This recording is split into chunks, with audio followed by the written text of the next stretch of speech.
Hello everyone, very warm welcome to my channel earning with Komal. आज की इस video में लेकर आए हैं ह्यूमन रिसोर्स मैनेजमेंट की यूनिट 3, जिसमें हम on the job training methods के बारे में पढ़ेंगे। जैसा कि आप स्क्रीन पे देख सकते हैं, इसमें हम जिट मेथड के बारे में पढ़ेंगे, coaching, mentoring, job rotation, apprenticeship, committee assignments, इन सब के बारे में हम लोग पढ़ेंगे। चलिए फिर स्टार्ट करते हैं। तो जैसा कि आप स्क्रीन पे देख सकते हैं, यहाँ पे हमें गिवन है what are the different methods by which an organization can train its employees. कौन से ऐसे डिफरेंट मेथड्स हैं जिसमें ऑर्गेनाइजेशन जो है वो अपने एम्प्लॉयज़ को ट्रेन कर सकता है, और हमें उसको डिस्कस करना है। तो आज की इस वीडियो में हम on the job training methods को पढ़ेंगे, नेक्स्ट वीडियो में हम of the job training methods को पढ़ेंगे। तो बात करते हैं सबसे पहले on the job training methods की, जिसमें सबसे पहला हमारा जो मेथड आता है वो आता है जॉब इंस्ट्रक्शन ट्रेनिंग, यानी कि जिट मेथड। जिट मेथड हमसे क्या बोलता है? The JIT method developed during world war second में ये मेथड डेवलप हुआ था, जब हमारा विश्व युद्ध हुआ था, और तब ये मेथड डेवलप किया गया था। और ये एक क्या है, 4 स्टेप इंस्ट्रक्शनल प्रोसेस है, जिसमें क्या करते हो आप? प्रिपरेशन करते हो, प्रेजेंटेशन देते हो, परफॉर्मेंस एंड फॉलो अप। मतलब प्राइमरली, यानी कि पहले क्या किया जाता था, अपने वर्कर्स को टीच करने के लिए ये मेथड इस्तेमाल किया जाता था, ताकि वो अपनी जॉब्स को निभा पाए, करंट जॉब्स को कर पाएँ। तो बात करते हैं वो 4 स्टेप्स क्या थे। नंबर 1 स्टेप था इसमें प्रेजेंट ओवरव्यू। तो यहाँ पे जो ट्रेनी होते थे उनको क्या मिलता था? जॉब के बारे में उनका ओवरव्यू बताया जाता था कि ये आपका काम रहेगा और ये पर्पस रहेगा जॉब का, और आपसे हमें क्या उम्मीदें हैं, मतलब आपका काम कैसा होना चाहिए, ये आपको बता दिया जाता था, जिससे कि जो ट्रेनी है, जो एम्प्लॉई है, उसको समझ आ जाए कि उसको एक्चुअल में फोकस करना किस चीज़ पे है। तो उसको एक ओवरव्यू दिया जाता था फर्स्ट स्टेप में। सेकेंड स्टेप आता है डेमोन्स्ट्रेट एंड शो द वे। फिर हम उनको करके बताएंगे, अपने एम्प्लॉय को हम करके बताएंगे। डेमोन्स्ट्रेट करने का मतलब कि हम उनको करके दिखाएंगे कि ऐसे ये काम होना है। जो ट्रेनर होगा वो डेमोन्स्ट्रेट करेगा कि किस तरीके से आपको अपनी जॉब को हैंडल और पूरा करना है, मतलब उसको करके दिखाया जाएगा। थर्ड वन, फिर आपका जो एम्प्लॉई है, जो ट्रेनी है, वो क्या करेगा? कॉपी करेगा आपको, ठीक है। और तो एम्प्लॉई जो है वो जो है expected to copy the trainer's way, कि भाई ट्रेनर ने जैसा सिखाया एम्प्लॉय को वैसा करके दिखाना पड़ेगा, कॉपी करके दिखाना पड़ेगा। तो जो भी ट्रेनर डेमोन्स्ट्रेशन देगा, जो भी, मतलब एक तरीके से कह सकते हैं ना, डेमोन्स्ट्रेशन का मतलब करके दिखाना कोई चीज़। And practice by the trainee क्या करेगा? उस चीज़ की प्रैक्टिस करेगा, रिपीटेडली करेगा, बार बार करेगा, ताकि जब तक कि वो मास्टर ना हो जाए, जब तक कि वो जॉब को हैंडल करने के लायक ना हो जाए राइट वे में। फोर्थ स्टेप होगा फॉलो अप। फॉलो अप मतलब इस स्टेप में ट्रेनर चेक करेगा कि क्या ट्रेनी अपनी जॉब जो है वो सही से कर रहा है ना, job a few times after the training program, कि भाई ट्रेनिंग प्रोग्राम तो कंप्लीट हो गया, अब देखो ज़रा एम्प्लॉय सही से काम कर रहे हैं या नहीं कर रहे, उनको चेक करना। ताकि और ये भी देखना कि कहीं वो गलत तरीके से तो काम नहीं कर रहे, मतलब जिस तरीके को फॉलो करना चाहिए उसी तरीके से ही वो फॉलो कर रहे हैं ना। हाँ, तो ये जिट मेथड है, जिसमें आप 4 स्टेप फॉलो करते हो। पहला प्रेजेंट ओवरव्यू, दूसरा demonstrate and show the way, तीसरा copy and handle the job independently, और चौथा फॉलो अप। अब इसमें इस मेथड के क्या मेरिट है और क्या डीमेरिट है। मतलब अगर हम जिट मेथड इस्तेमाल करते हैं, यानी कि जॉब इंस्ट्रक्शन ट्रेनिंग मेथड अगर हम इस्तेमाल करते हैं, तो इसके क्या मेरिट है, क्या फ़ायदे हैं और क्या नुकसान है। नंबर 1 फ़ायदे की अगर मैं बात करूँ, तो trainee learn fast through practice and observation. कि जो ट्रेनी है, जो एम्प्लॉई है, वो बड़ी जल्दी देख के सीखता है, प्रैक्टिस करता है ना, और जल्दी से सीख जाता है। ये इसका सबसे पहला नंबर 1 फ़ायदा है। नंबर 2, ट्रेनी, अगर मैं बात करूँ डीमेरिट की, तो इस मेथड का क्या डीमेरिट है, यानी कि क्या थोड़ा सा कह सकते हैं नुकसान है। तो इन्होंने बोला कि trainees should be as good as the trainer. If the trainee is not good, transfer of knowledge and skill will be quite poor. मतलब कहने का मतलब है कि ट्रेनी जो सीख रहे हैं, है ना, वो गुड होने चाहिए, अच्छे होने चाहिए। मतलब कि क्योंकि अच्छे इसलिए होने चाहिए क्योंकि ट्रेनर का काम उनको समझ में आना चाहिए। अगर ट्रेनर उनको कुछ सिखा रहा है तो उनको समझ में आना चाहिए, है ना। अगर वो नहीं समझ पा रहे हैं, इट मीन्स ट्रेनर की इसमें कोई गलती नहीं है। 10 एम्प्लॉई, अगर 10 ट्रेनी को एक ट्रेनर सिखा रहा है, 8 सीख पा रहे हैं, 2 नहीं सीख पा रहे, इसका मतलब 8 अच्छे और 2 अच्छे नहीं है, कि बार बार प्रैक्टिस कराने के बाद भी वो लोग सही से नहीं कर पा रहे। तो इससे क्या है, एक तरीके से इस मेथड का डीमेरिट है ये। और इट इज़ इकोनॉमिकल। मेरिट की बात करें तो जिट मेथड इकोनॉमिकल बताया गया है, मतलब इन्होंने बोला कि इसमें कोई स्पेशल सेटिंग करने की ज़रूरत नहीं पड़ती और mistakes can be rectified immediately. अगर आपका ट्रेनी कुछ भी मिस्टेक कर रहा है तो ट्रेनर उसको फटाफट से रेक्टिफाई कर देगा, उसको बता देगा कि आप ये गलत कर रहे हो। डीमेरिट की बात करें तो लर्निंग के दौरान ट्रेनी जो है वो क्या कर सकता है, जो हमारे कॉस्टली इक्विपमेंट्स हैं, भाई देखो किसी मशीन पे वर्क करना सीखना है तो वो मशीन यूज़ भी करनी पड़ेगी, प्रैक्टिस करनी पड़ेगी।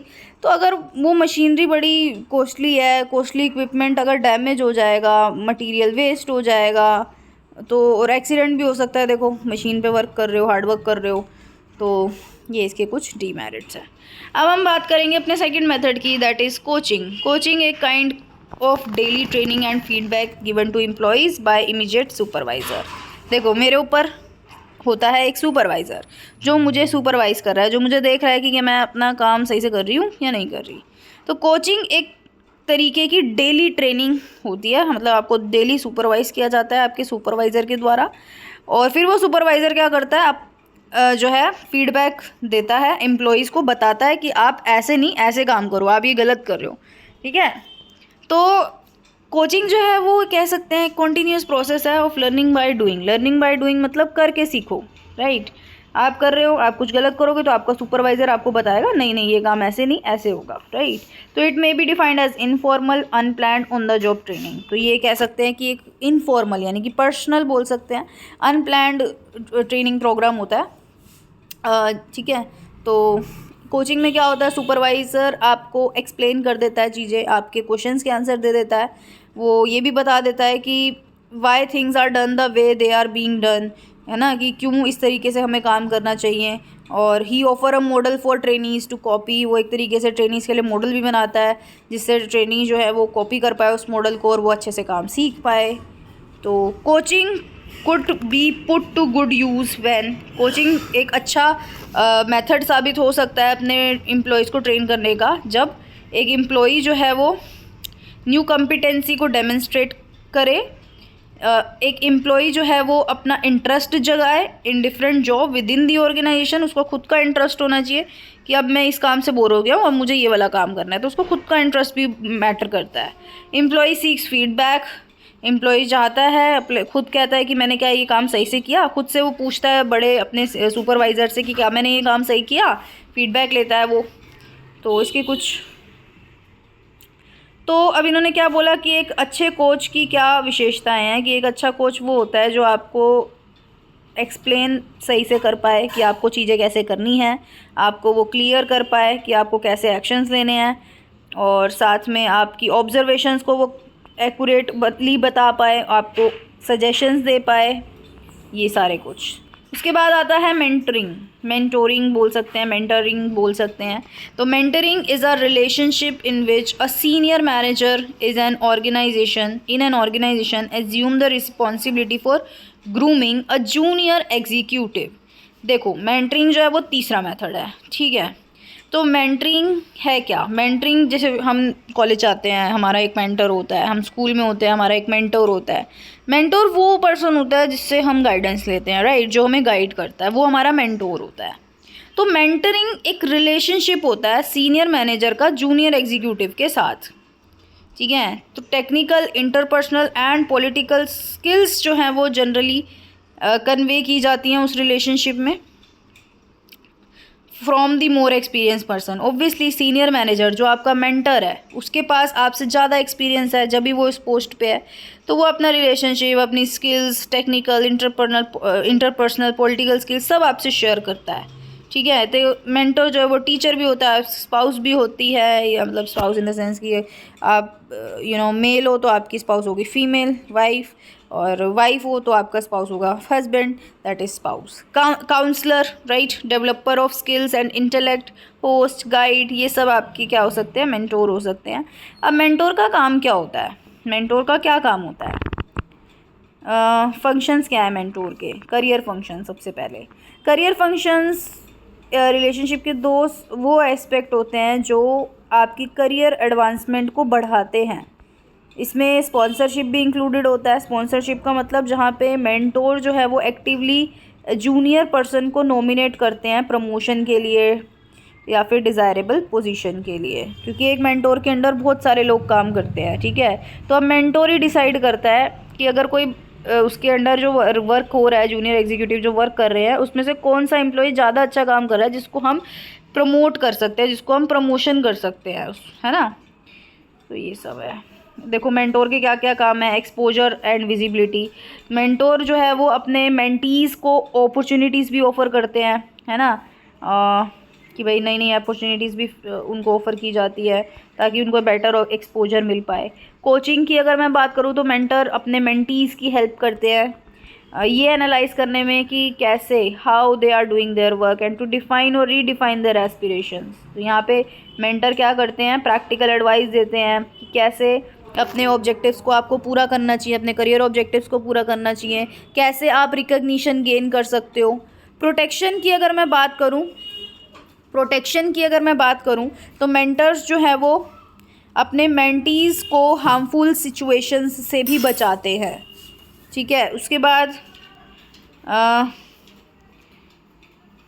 इसके कुछ साइकोलॉजिकल फंक्शंस भी बताए गए हैं कि मेंटोर के कुछ साइकोलॉजिकल फंक्शन भी होते हैं, जैसे कि जो मेंटर होते हैं वो रोल मॉडल की तरह होते हैं। मेंटर्स जो हैं वो आपको सपोर्ट करते हैं, आपको गाइड करते हैं, आपको एनकरेज करते हैं, आपकी काउंसलिंग करते हैं, आपके साथ फ्रेंडशिप करते हैं, आपके साथ सोशल इंटरेक्शंस उनका होता है, और ठीक है। उसके बाद मेंटोर, ये जो हमने बात करी अभी मेंटरिंग की, तो मेंटरिंग में जो मेथड है ट्रेनिंग का, उसमें क्या मेरिट होती है और क्या डीमेरिट होती है। मेरिट की अगर मैं बात करूं तो there is an excellent opportunity to learn. Mentoring एक ऐसी अपॉर्चुनिटी है जिसमें आप सीखते हो अपने मेंटर से बहुत कुछ। डीमेरिट की बात करूँ तो इसमें क्या हो सकता है, जेलिसी की फीलिंग भी क्रिएट हो सकती है, क्योंकि एक मेंटर के अंडर बहुत सारे लोग काम करते हैं, मेंटीज़ बहुत सारे होते हैं, तो मेंटीज़ एक दूसरे से जल सकते हैं। अब आता है हमारा जॉब रोटेशन। जॉब रोटेशन एक ऐसी तरीके की ट्रेनिंग है जिसमें आप ट्रेनी की मूवमेंट कराते हो एक जॉब से दूसरी जॉब को, ठीक है। जॉब रोटेशन का मतलब ही यही है कि जॉब चेंज करना, राइट, एक जॉब से दूसरे जॉब पे उसको लगाते हो। तो this helps him to have a general understanding of how the organization functions. तो जॉब रोटेशन ये कह सकते हैं कि हेल्प करता है एम्प्लॉयज़ की, कि उनको एक जनरल अंडरस्टैंडिंग तो होनी ही चाहिए कि ऑर्गेनाइजेशन में सारे काम कैसे हो रहे हैं। जॉब रोटेशन का जो पर्पस है वो ट्रेनीज़ को ये प्रोवाइड करना है कि एक बड़े ऑर्गेनाइजेशन में एक कि कैसी ग्रेटर अंडरस्टैंडिंग जो है वो मैटर करती है, कि आपको डिफरेंट फंक्शंस भी करने पड़ सकते हैं, जो आपको नहीं भी आता वो भी आपको करना पड़ सकता है। और कह सकते हैं कि जॉब रोटेशन ट्रेनीज़ को ये भी अलाउ करती है कि वो अपनी रैपो बना पाएँ, बिल्ड कर पाएँ, और ऑर्गेनाइजेशन में जितने भी लोग काम कर रहे हैं उनके साथ वो अपनी पहचान बना पाए, और फ्यूचर में भी उनको काफ़ी चीज़ें सीखने को मिले, उनको एक बेटर एक्सपोजर मिले, उनको सभी काम आने चाहिए। जॉब रोटेशन जो है उससे कुछ प्रॉब्लम्स भी हो सकती हैं, और कह सकते हैं कि इसमें सीखने को भी बहुत कुछ मिलता है। और जैसे अगर माने कि अगर कोई स्लो लर्नर है तो there is a little room to integrate resource properly. Trainees can become confuse when they are expose to rotating manager with contrasting style of operation. इसका मतलब ये है कि जैसे कोई, देखो हम पाँचों उंगलियां बराबर नहीं होती, कुछ स्लो लर्नर भी होंगे, कुछ क्विक लर्नर भी होंगे।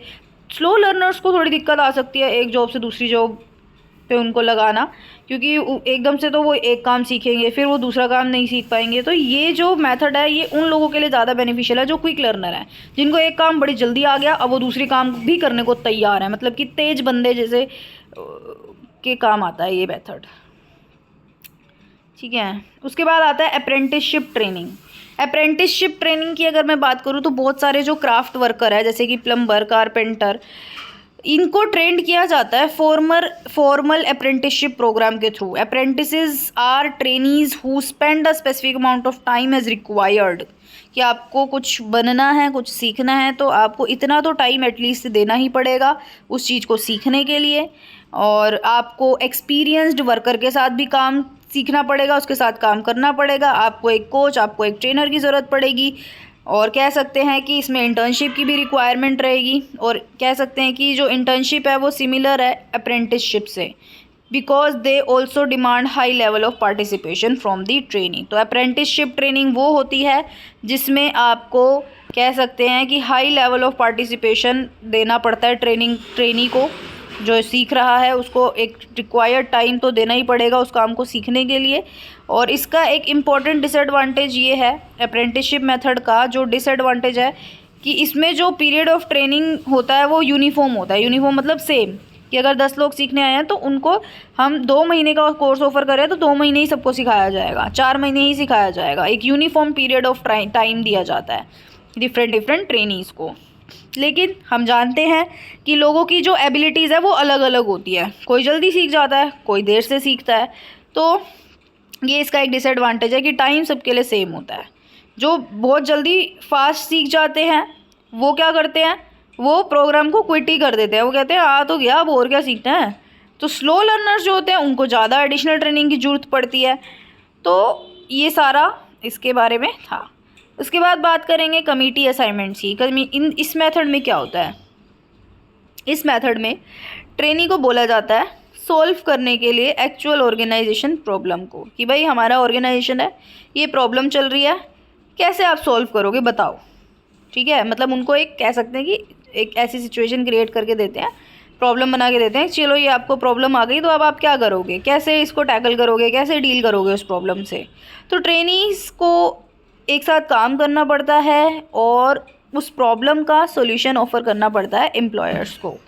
तो जो भी टैलेंटेड एम्प्लॉयज़ होते हैं, कह सकते हैं assigning talented employees to important committees can give these employees of wide experience and can help them to understand the personality issue. कहने का मतलब ये है, जो हमारे ऑर्गेनाइजेशन में टैलेंटेड एम्प्लॉयज़ हैं वो उनकी हेल्प कर सकते हैं, उनको समझा सकते हैं और कह सकते हैं उनकी मदद कर सकते हैं। इस वे में भी ट्रेनिंग दी जा सकती है। इससे क्या होगा, टीम स्पिरिट डेवलप होगा उनके बीच, वो सीखेंगे कि कैसे यूनाइटेड वे में वर्क किया जा सकता है कॉमन गोल्स को अचीव करने के लिए। Common goals in the sense, क्योंकि एक ऑर्गेनाइजेशन में हम सब काम कर रहे हैं, गोल तो सबका कॉमन ही होता है। आज के लिए सिर्फ इतना ही। वीडियो को लाइक शेयर कमेंट ज़रूर करें। Thank you so much.